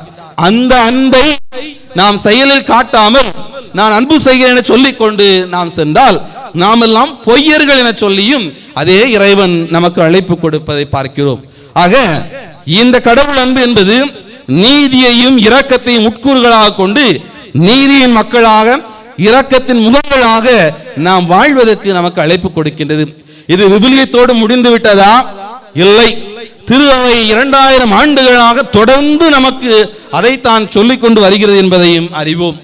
காலம் சென்ற முன்னாள் திருத்தந்தை புனித 2ஆம் தன்னுடைய இரக்க மிகுந்த அன்பு என்கின்ற சுற்றுமடலிலே அவர் நமக்கு கொடுக்கின்ற அழைப்பு என்ன? நீதியையும் இரக்கத்தையும் தனித்தனிமையாக வைத்தால் மாறுபட்டது, ஆனால் ஒன்றுக்கொன்று வேறுபட்டது அல்ல. நீதியும் இரக்கமும் இணைந்து சென்றால்தான் கடவுளுடைய அன்பை சுவைக்க முடியும் என சொல்லி நமக்கு அவர் கொடுக்கின்றார். நீதியையும் இரக்கத்தையும் தனித்தனியாக பிரித்து வைத்தோம் என்றால், நாம் நீதியை மட்டும் பார்க்கின்றோம் என்றால் நாமும் எந்திரங்களாக மாறிவிடுவோம். இரக்கத்தை மட்டுமே நாம் பார்க்கின்றோம் என்றால் தவறுகள் மலிந்து கொண்டே இருக்கும். என்ன செஞ்சாலும் இறக்கப்படுவாங்க, என்ன செஞ்சாலும் மன்னிச்சிருவாங்கன்னு சொல்லுவாங்க. ஆனால் நீதியையும் இரக்கமும் இணைந்து பயணித்தால் மட்டும்தான் கடவுளுடைய அன்பை நாம் சுவைக்க முடியும் என நம்முடைய முன்னாள் திருத்தந்தை புனித 2ஆம் ஜான்பால் நமக்கு அழைப்பு கொடுக்கின்றார். அதே போல நம்முடைய முன்னாள் திருத்தந்தை 16ஆம் அழைப்பு கொடுக்கின்றார். கடவுள் அன்பாய் இருக்கிறார் என்கிற சுற்றுமடல் வழியாக நமக்கு சொல்வது, நம்முடைய கிறிஸ்தவ வாழ்வினுடைய மையம் என்பது அன்பு என்றால் இந்த அன்பு நீதியையும் இரக்கத்தையும் உள்ளதாக இருக்க வேண்டும். நீதியும் இரக்கமும் இல்லாத அன்பு பொய்யான அன்பு என கடவுள் அன்பாய் இருக்கிறார் என்கிற சுற்றுமடல் வழியாக நமக்கு அழைப்பு கொடுத்து வாழ்க்கையை அன்பு செய்யுங்கள், அது நீதியையும் இரக்கத்தையும் கொண்டு அன்பாக இருக்க வேண்டும் என சொல்லி நமக்கு அழைப்பு கொடுப்பதை பார்க்கிறோம். நம்முடைய இன்னார் திருத்தந்தை தன்னுடைய 2020 ஆண்டிலே வெளியிட்ட சுற்றுமடல் வழியாக பெத்தேலி தூத்தி சகோதர சகோதரிகளை என்பதன் அடிப்படை என்கின்ற சுற்றுமடல் வழியாக அவர் கொடுக்கின்ற அழைப்பும் இதுதான்.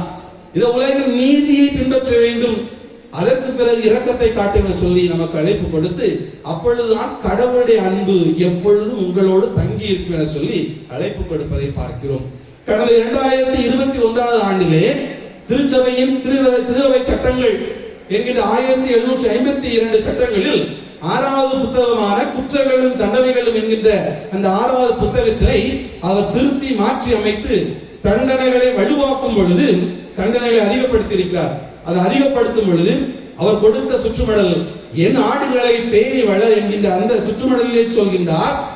அந்த சுற்றுமடலிலே அவர் என்ன சொல்கின்றார் என்றால், எப்பொழுது இரக்கம் என சொல்லி எதையும் கடந்து போய்விடாதீர்கள், இரக்கமாக இருந்தாலும் அதில் திருத்தம் தேவை என சொல்கின்றார். அதுதான் அவர் எப்பொழுதுமே தெளிவாக சொல்கின்றார். Mercy requires correction to prevent harm and to guide individuals back toward communion with God and the church என சொல்கின்றார். எப்பொழுதுமே இரக்கம் என்பது அது எளிதாக கடந்து போயிடக்கூடியது ஒன்று அல்ல. இரக்கமாக இருந்தாலும் அதில் திருத்தம் என்பது தேவை.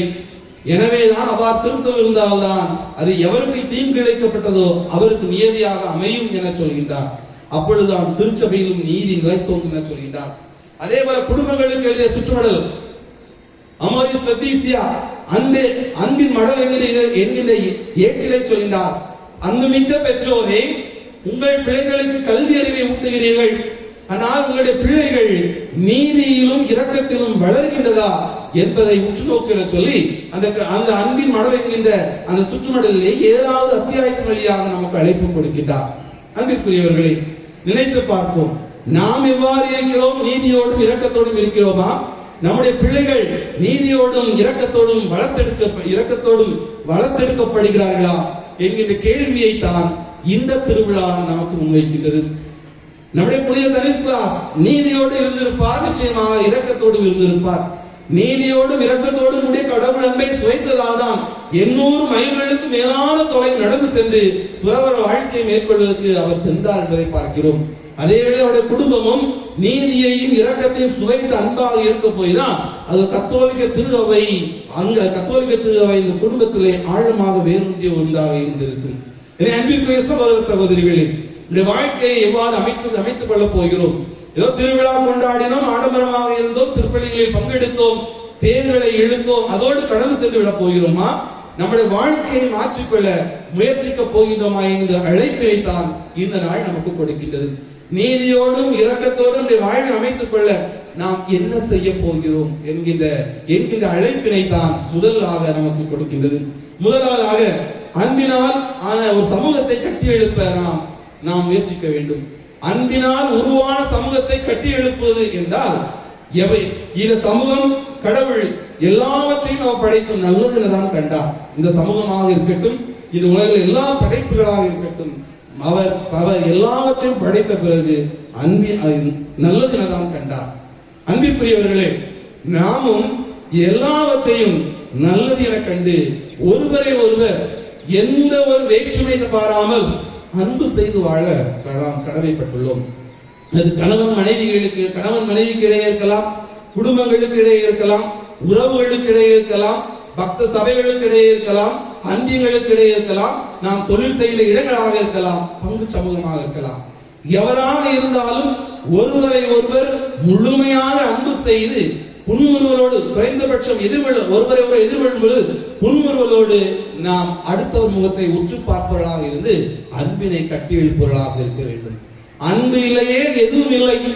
அந்த அன்பு நீதி இரக்கத்தோடு கொண்ட ஒன்றாக இருப்பதற்கு முதலாவதாக முயற்சிப்போம். இரண்டாவதாக உண்மையுடன் இருக்க கற்றுக்கொள்வோம். அதுதான் நீதியுடன் இருக்க வேண்டும். இது சமூகமாக இருக்கலாம், நாம் தொழில் செய்கிற இடங்களாக இருக்கலாம், எந்த இடமாக இருந்தாலும் அநீதி என்ற ஒன்று நடக்கும் பொழுது அநீதிக்கு எதிராக நம்முடைய குரலை முதலில் பதிவு செய்வர்களாக இருக்க வேண்டும். வாய்ஸ் ஃபார் வாய்ஸ்லெஸ், குரலற்றோனுக்கு குரலாக மாறுவதுதான் கடவுள் நமக்கு கொடுக்கின்ற அழைப்பு. அப்படி என்றால் குரலற்றோனுக்கு குரலாக நாம் மாறும் பொழுது நம்முடைய வாழ்வு என்பது கடவுள் நமக்கு கொடுத்த அழைப்பினை, கடவுள் நமக்கு காட்டிய அன்பினை இன்னொருவருக்கு நாம் காட்டுகிறோம். அன்பிற்குரியவர்களே, ஆக இரண்டாவது உண்மையுடன் இருத்தல், அநீதிக்கு எதிராக குரல் கொடுத்தல், உண்மையாக உழைத்தல், உண்மையோடு எப்பொழுதும் வாழ்வை அமைத்துக் கொள்ளுதல். உண்மையோடு நடக்கின்றோம் என்றால் எப்பொழுதும் நம்முடைய வாழ்க்கையில் வளர்ச்சி மட்டுமே. குருமடங்களிலே பயிற்சிகளிலே போகும் பொழுது ஒவ்வொரு குருமடத்திற்கும் நுழையும் பொழுதெல்லாம் சொல்வார்கள். முதலில் சொல்வது ரெக்டர் கான்ஃபரன்ஸ்ல ரெக்டர் முதல்ல சொல்ற வார்த்தை keep the rules, the rule will keep you என சொல்வார். விதிகளை பின்பற்று, அந்த விதிகள் உன்னை காப்பாற்றும் என சொல்வார். அப்படி என்றால் உண்மையோடு இரு, நேர்மையோடு இரு, ஒன்னு அந்த நேர்மை காப்பாற்றும், உண்மை காப்பாற்றும் சொல்வார். அன்பிற்குரியவர்களே, இதைத்தான் நமக்கு இந்த நாளில் தனிஸ்தாஸ் நமக்கு இன்னொரு செய்தியாக சொல்கின்றார். நாம் தொழில் செய்கிற இடங்களில் நீதியோடு இரக்கத்தோடு இருப்போம், நேர்மையோடு இருப்போம். அந்த நேர்மை நம்முடைய குடும்பமாக இருக்கலாம், நம்முடைய வகைதாக்களாக இருக்கலாம், எவரையும் எல்லோரையும் தலைத்தொங்க செய்யும் என்பதை நமக்கு காட்டுகின்றார். மூன்றாவதாக அடுத்தவர் நலனில் அக்கறை கொண்டவர்களாக இருக்க வேண்டும். வெறுமனே அன்பு செய்ய சொல்லிவிட்டு கடந்து போய்விடக்கூடிய கூடாது. அடுத்தவர் நலனில் அக்கறை கொண்டு தேவையில் இருப்பவரை தேடி சென்று நாம் உதவ வேண்டும். அதைத்தான் நம் ஆண்டவர் இயேசு மார்க் நற்செய்தியில் சொல்கின்றார். யாவை கடவுள் இணைச்சட்டங்களில் சொல்கின்றார், உன்னை நீ அன்பு செய்வது போல உனக்கு அடுத்து இருப்பவரை அன்பு செய்.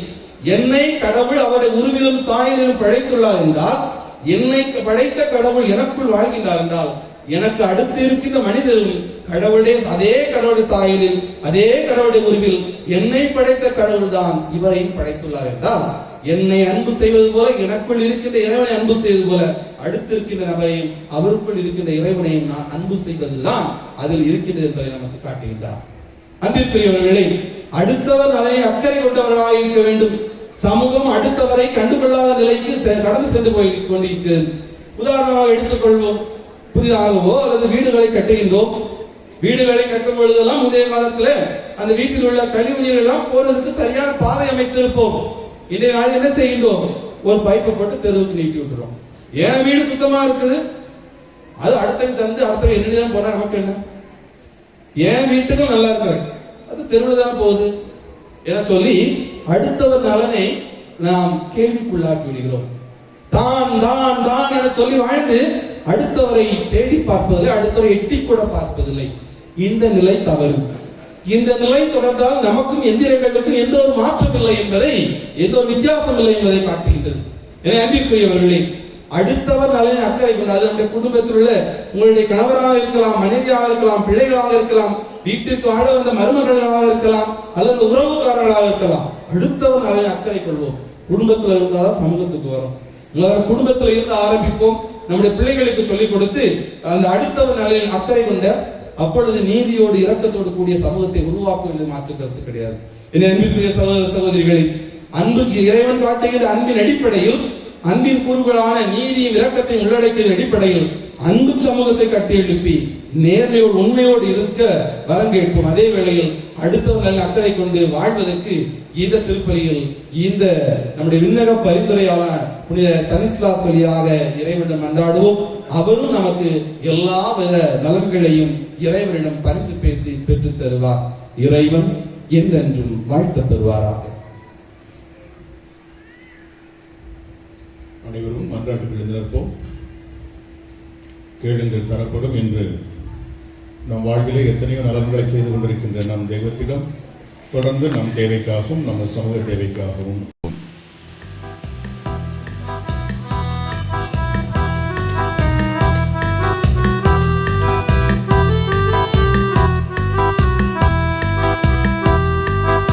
ஆண்டவரே ஆண்டவரே எங்கள் வேண்டுதல் அன்போடு தந்தருளுமே.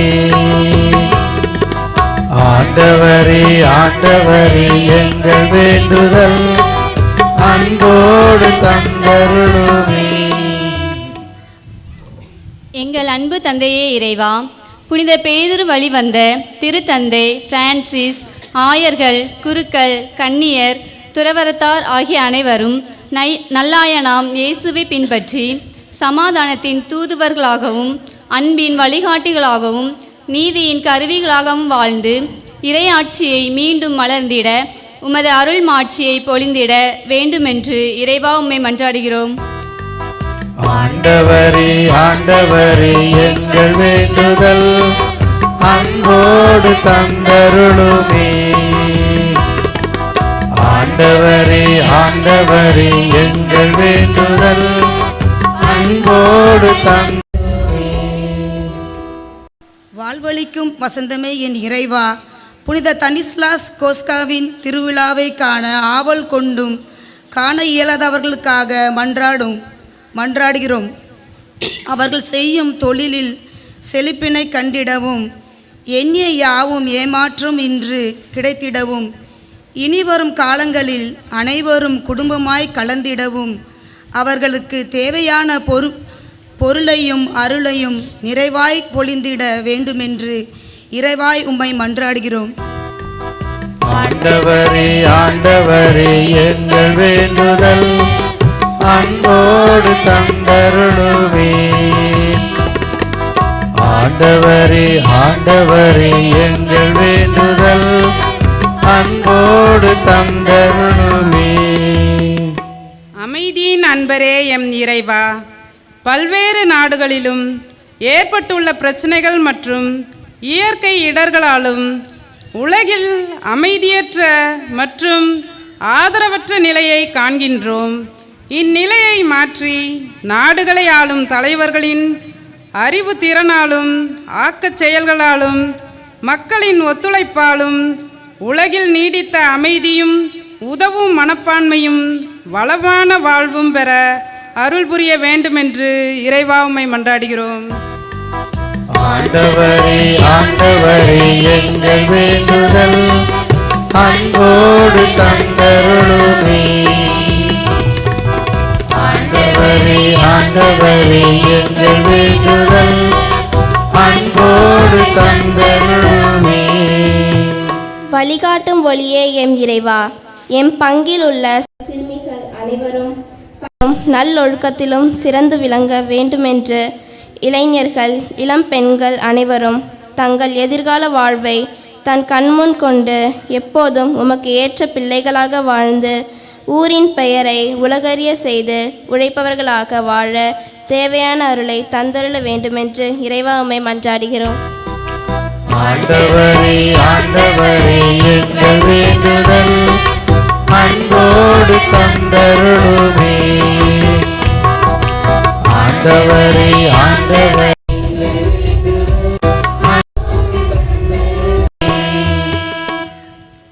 மகிழ்ச்சியின் மன்றமே எம் இறைவா, எம் பாதுகாவலர் புனித தனிஸ்லாஸ் கோஸ்காவின் திருவிழாவை காண ஒரே குடும்பமாக கூடியுள்ள எம் பங்கு மக்கள் அனைவருக்காகவும் வேண்டுகிறோம். நாங்கள் அன்றாட வாழ்வில் உம்மை பிரதிபலிக்கவும் பிறர் நலனில் அக்கறை கொண்டு வாழவும் தொழிலில் வளர்ச்சியும் செயலில் எழுச்சியும் உள்ளத்தில் மகிழ்ச்சியும் காண தேவையான அருளை பொழிந்திட வேண்டுமென்று இறைவா உம்மை மன்றாடுகிறோம். ஆண்டவரே ஆண்டவரே எங்கள் வேண்டுதல் அன்போடு தந்தருளுமே. ஆண்டவரே ஆண்டவரே எங்கள் வேண்டுதல் அன்போடு தந்தருளுமே.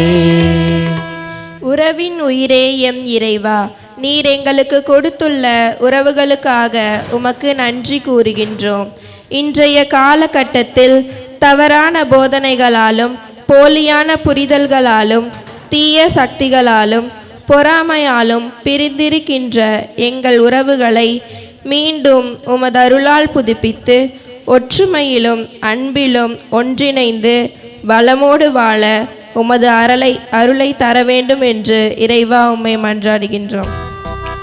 ஆண்டவரே ஆண்டவரே எங்கள் வேண்டுதல் அன்போடு தந்தருளுமே.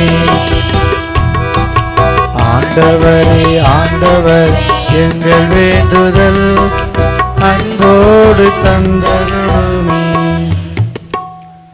நமது தனிப்பட்ட வரங்களுக்காக, குறிப்பாக தொலை தூரங்களில் பணி செய்து கொண்டிருக்கின்ற நம்மவர்களுக்காக குறிப்பாக மன்றாடுவோம்.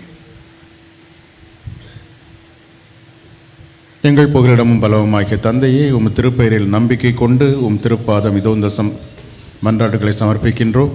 ஏற்று அருள் புரிந்து எம்மை வாழ வைக்க எங்கள் ஆண்டவர் கிறிஸ்து வழியாக உம்மை மன்றாடுகிறோம். ஆமென்.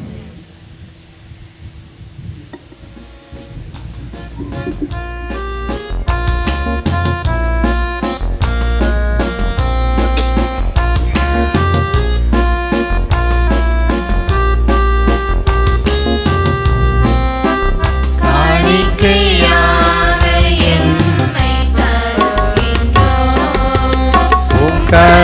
கரத்தில் வாழ நாளும் இணைகின்றோம்.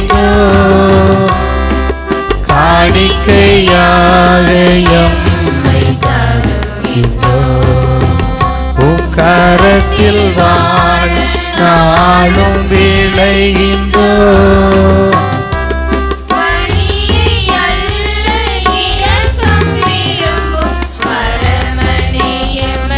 அளிக்கின்றோம். காணிக்கையாக எம்மை தருகின்றோம். உம் கரத்தில் வாழ் நாளும் இணைகின்றோம். காணிக்கையாக எம்மை தருகின்றோம். உம் கரத்தில் வாழ் நாளும் இணைகின்றோம்.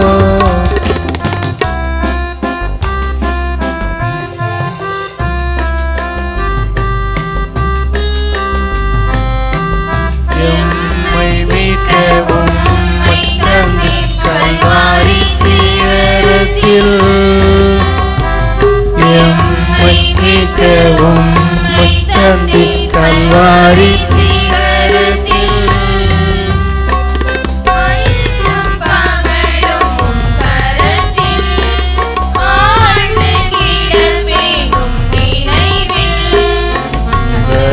சொல் செய்யாவுமே உமக்கே அளிக்கின்றோம். காணிக்கையாக எம்மை தருகின்றோம். உம் கரத்தில் வாழ் நாளும் விளைகின்றோம். காணிக்கையாக எம்மை தருகின்றோம். உம் கரத்தில் வாழ் பலியை அல்ல இரக்கம் விரும்பும் எம்மை அளிக்கின்றோம். காணிக்கையாக எம்மை தருகின்றோம். உம் கரத்தில் வாழ நாளும் விளைகின்றோம். காணிக்கையாக எம்மை தருகின்றோம். உம் கரத்தில் வாழ நாளும் விளைகின்றோம்.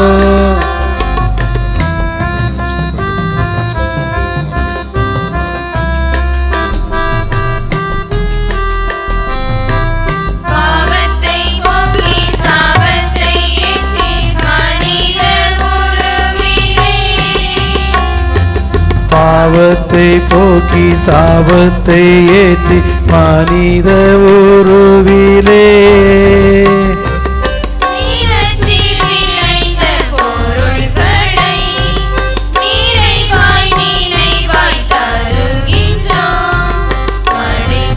இறைவன் நீதானே மகிழ்ந்தை கொடுக்கின்றோம். காணிக்கையாக எம்மை தருகின்றோம். உம் கரத்தில் வாழ நாளும் விளைகின்றோம். காணிக்கையாக எம்மை தருகின்றோம். உம் கரத்தில் வாழ நாளும் விளைகின்றோம். பலியை அல்ல இரக்கம் விரும்பும் பரமனை எம்மை அளிக்கின்றோம். காணிக்கையாக எம்மை தருகின்றோம்.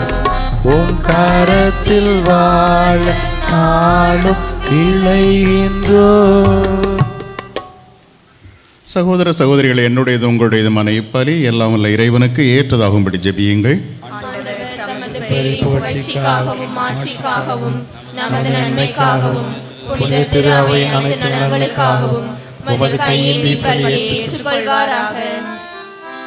ஆண்டவரே, உம்முடைய புனித ஸ்தனிஸ்லாஸ் ஐயாவுடைய விழாவில் உமது திருப்பீடத்தில் எங்கள் காணிக்கைகளை ஒப்புக் கொடுக்கும் நாங்கள் உம்மை கனிவுடன் வேண்டுகின்றோம். இவ்வாறு இக்காணிக்கைகள் உமக்கு தலை சிறந்த மாட்சி அளித்து எங்களுக்கு மிகுதியான அருளை பெற்றுத் தருவனவாக எங்கள் ஆண்டவராகிய கிறிஸ்து வழியாக உம்மை மன்றாடுகிறோம்.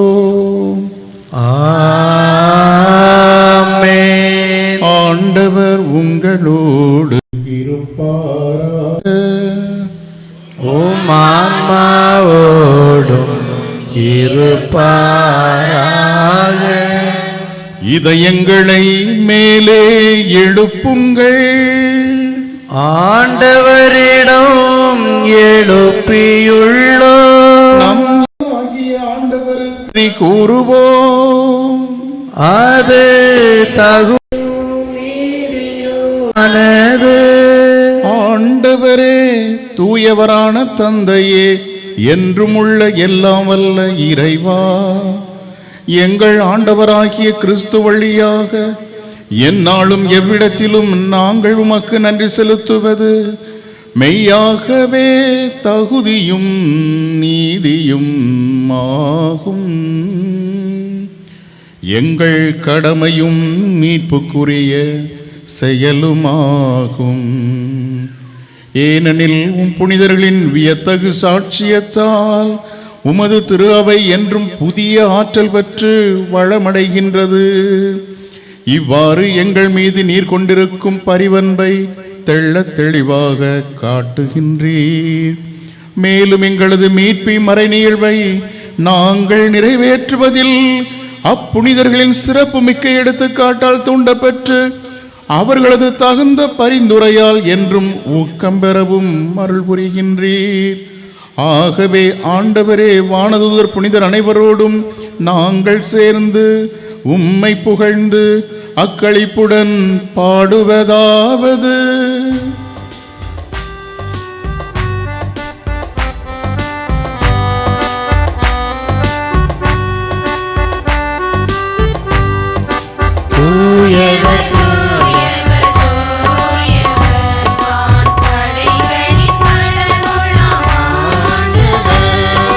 விண்ணகமோ மண்ணகமோ உமது உள்ளன.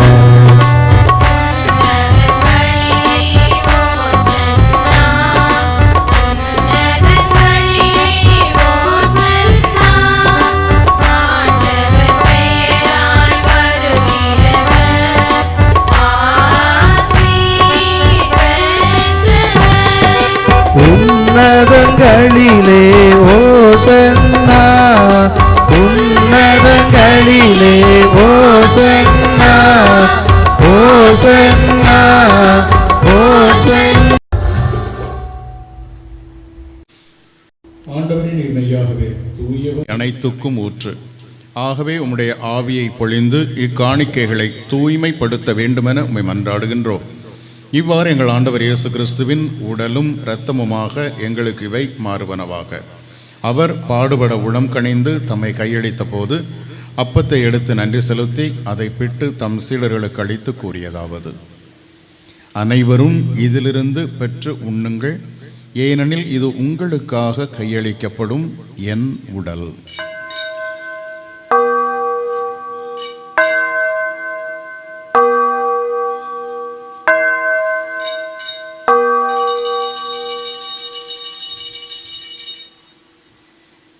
அவ்வண்ணமே இரவு விருந்தை அருந்தியபின் கிண்ணத்தையும் எடுத்து மீண்டும் உமக்கு நன்றி கூறி தம் சீடர்களுக்கு அளித்து அவர் கூறியதாவது: அனைவரும் இதிலிருந்து பெற்று பருகுங்கள், ஏனெனில் இது புதிய நிலையான உடன்படிக்கைக்குரிய என் இரத்தத்தின் கிண்ணம். இது பாவ மன்னிப்புக்கென்று உங்களுக்காகவும் பலருக்காகவும் சிந்தப்படும். இதை என் நினைவாகச் செய்யுங்கள்.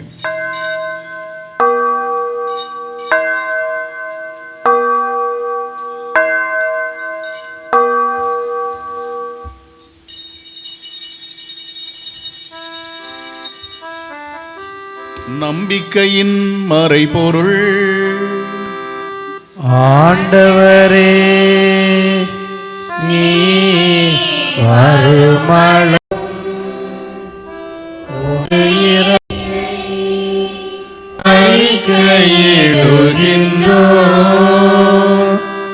உமது உயிர்ப்பினையும் எடுத்துரைக்கின்றோம். ஆகவே ஆண்டவரே, நாங்கள் கிறிஸ்துவின் இறப்பினையும் உயிர்ப்பினையும் நினைவு கூர்ந்து வாழ்வு தரும் அப்பத்தையும் மீட்பு அளிக்கும் கிண்ணத்தையும் உமக்கு ஒப்புக் கொடுக்கின்றோம். உம் திருமுன் நின்று உமக்கு ஊழியம் புரிய தகுந்தவர்கள் என எங்களை ஏற்றுக்கொண்டீர். எனவே உமக்கு நன்றி செலுத்துகின்றோம். மேலும் கிறிஸ்துவின் உடலிலும் இரத்தத்திலும் பங்கு கொள்ளும் எங்களை தூய ஆவியார் ஒன்று சேர்க்க வேண்டுமென உம்மை தாழ்மையுடன் மன்றாடுகின்றோம்.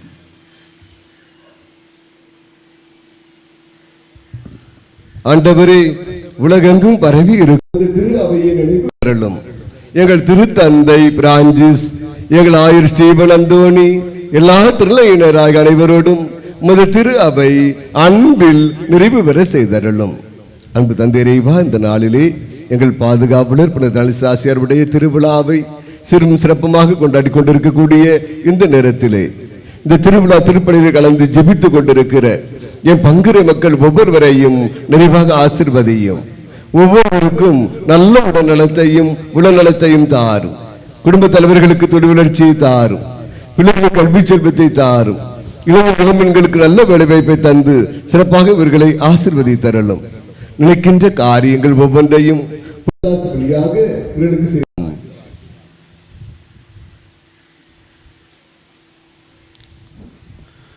மேலும் உயிர்த்தெழும் எதிர்நோக்குடன் துயில் கொள்ளும் எங்கள் சகோதர சகோதரிகளையும் இறந்தோர் அனைவரையும் இரக்கத்துடன் நினைவு கூர்ந்து உமது திருமுக வழியில் ஏற்றருளும். எங்கள் அனைவர் மீதும் இரக்கமாயிரும். கடவுளின் கன்னித்தாயான புனித மரியா, அவருடைய கணவரான புனித யோசேப்பு, புனித திருத்தூதர்கள், இவ்வுலகில் உமக்கு வந்தவராக இருந்தோராகிய புனிதர் அனைவருடனும் நாங்கள் நிலைவாழ்வில் பங்கொள்ளும் தகுதி பெற்றோம். திருமகன் இயேசு கிறிஸ்து வழியா மெய்ப்புழுந்தேத்து வரமல்ல மேமன்றாடுகின்றோம்.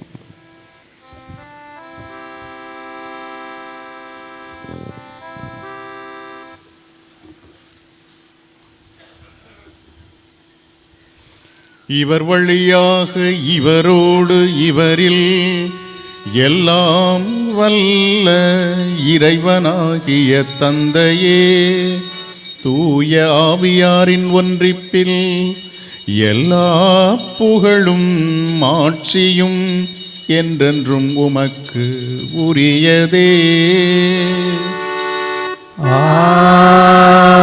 ஆமென். ஆமென்.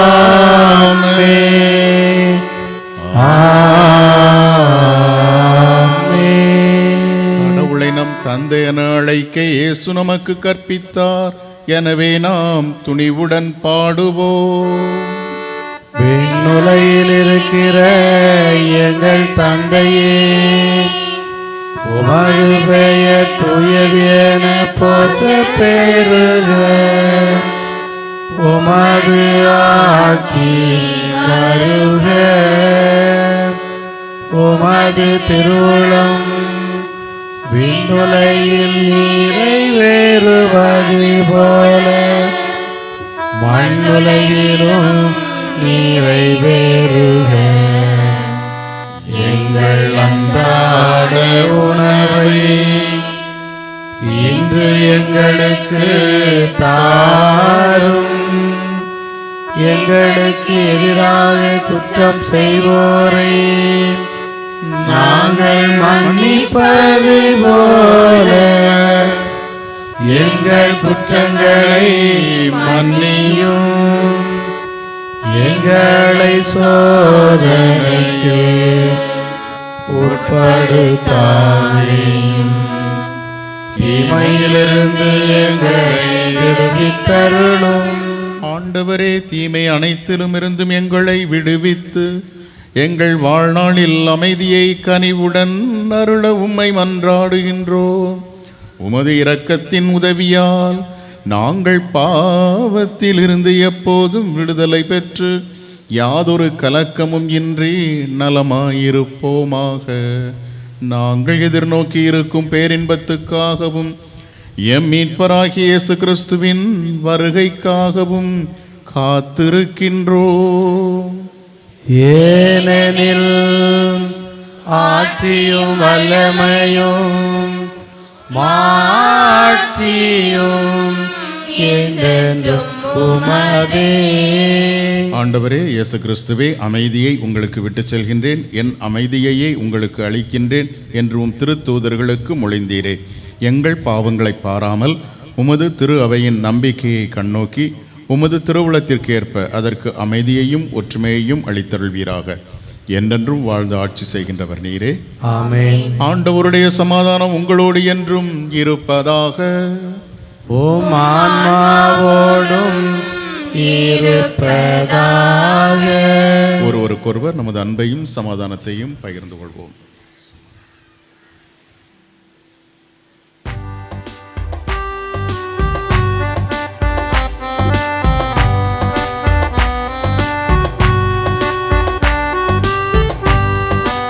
உலகின் பாவம் போக்கும் இறைவனின் செம்மறியே, எங்கள் மேல் இரக்கமாயிரும்.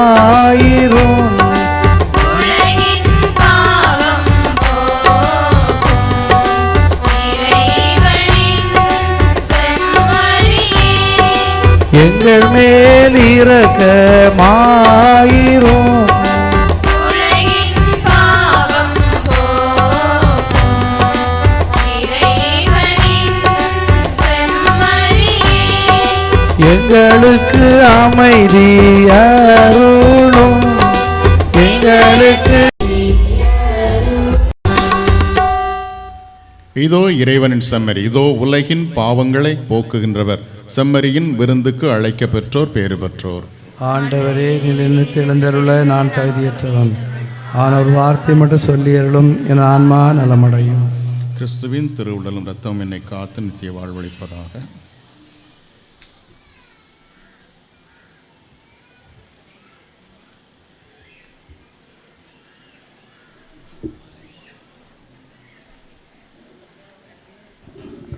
அருட்சகோதரிகள் முன் வருக.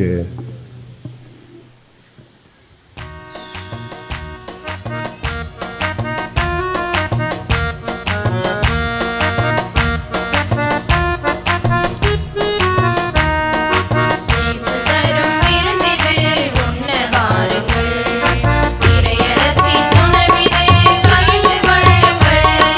இயேசு தரும் விருந்திது உண்ண வாருங்கள், இறையரசின் உணவிது பகிர்ந்து கொள்ளுங்கள்.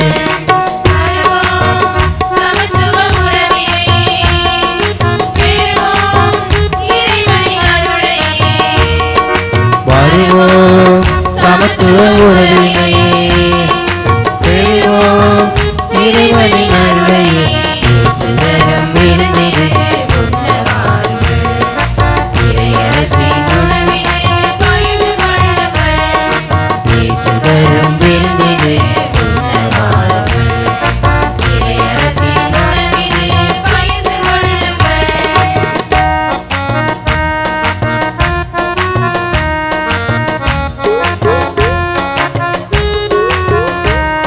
பாலை நிலத்திலே பசியை போக்கவே மண்ணில் வந்தது மன்னா உணவு. பாலை நிலத்திலே பசியை போக்கவே மண்ணில் வந்தது மன்னா உணவு. தேடி வந்தது இந்த தெய்வீக உணவு. வருவோம் சமத்துவ உறவினை, பெறுவோம் இறைவனின் அருளை. வருவோம் சமத்துவ உறவினை, பெறுவோம் இறைவனின் அருளை. இயேசு தரும் விருந்திது உண்ண வாருங்கள், இறையரசின் உணவினை பகிர்ந்து கொள்ளுங்கள். இயேசு தரும் விருந்தினை உண்ண வாருங்கள், இறையரசின் உணவினை பகிர்ந்து கொள்ளுங்கள்.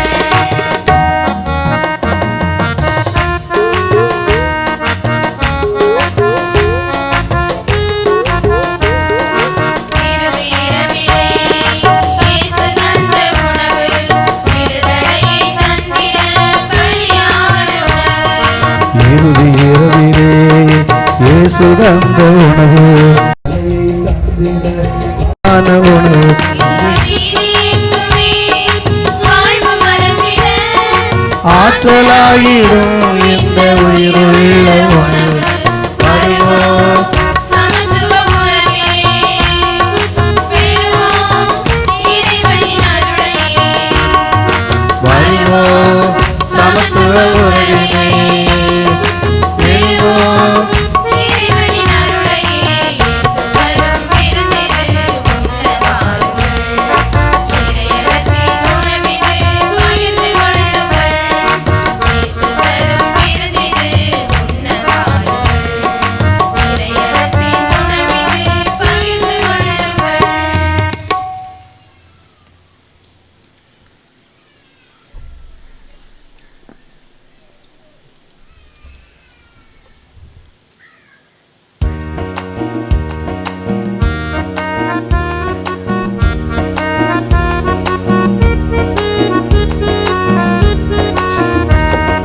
நன்றி கீதம் பாடுவோம் வல்ல தேவன் இயேசுவை நன்றி நன்றி என்று பாடி நாடு வாழ்த்துவோம் நன்றி கீதம் பாடுவோம் வல்ல தேவன் இயேசுவை நன்றி நன்றி என்று பாடி நாடு வாழ்த்துவோம் நன்மை கோடி செய்திடும் நம்மில் வாழும் இயேசுவை நன்றி நன்றி என்று பாடி நாடு வாழ்த்துவோம் நன்மை கோடி செய்திடும் நம்மில் வாழும் இயேசுவை நாடு வாழ்த்துவோம் நன்றி கீதம் பாடுவோம் வல்ல தேவன் இயேசுவை நன்றி நன்றி என்று பாடி நாடு வாழ்த்துவோம்.